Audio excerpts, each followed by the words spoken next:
November is traditionally a month for reflecting on the four last things: death, judgment, heaven, and hell. Today, we are invited to reflect and evaluate our journey towards heaven and pray for the grace to have faith as we contemplate our own end. St. Paul, in today's reading, reminds us as Christians about our citizenship in heaven. We are still journeying here on earth, but we look forward to our entrance into everlasting life, when Christ will glorify us both body and soul. This is the cause of our hope and joy here on earth. We contrast our destiny with the condition of the dishonest steward in today's gospel. He is lazy and unjust, but when faced with termination, he settles many of his master's accounts by negotiating with those who owe his master.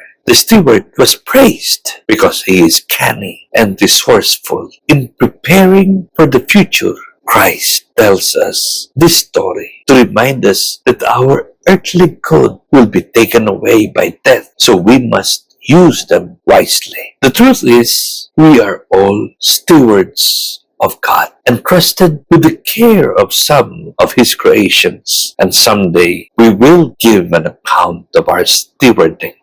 Two lessons we may learn from the parable. First, we as Christians must take prudent care of our spiritual life because the goal is our eternal salvation. We can learn from worldly people how to dedicate themselves firmly to our goal. Jesus emphasizes in the gospel the children of the world are more prudent to dealing with their own generation than the children of light. We must therefore take an active part of our own spiritual growth. We must depend on God completely and ask His guidance and help to be prudent stewards. We must make ourselves always available by opening ourselves to His grace. Secondly, we should prepare for the future by making sacrifices in the present. And the crafty steward did just this by giving up his commission so that he would be taken care of in the future. There is great advantage in letting go of temporal things in order to seek the kingdom of God. By being enterprising stewards of our own spiritual life, we prepare for our spiritual future.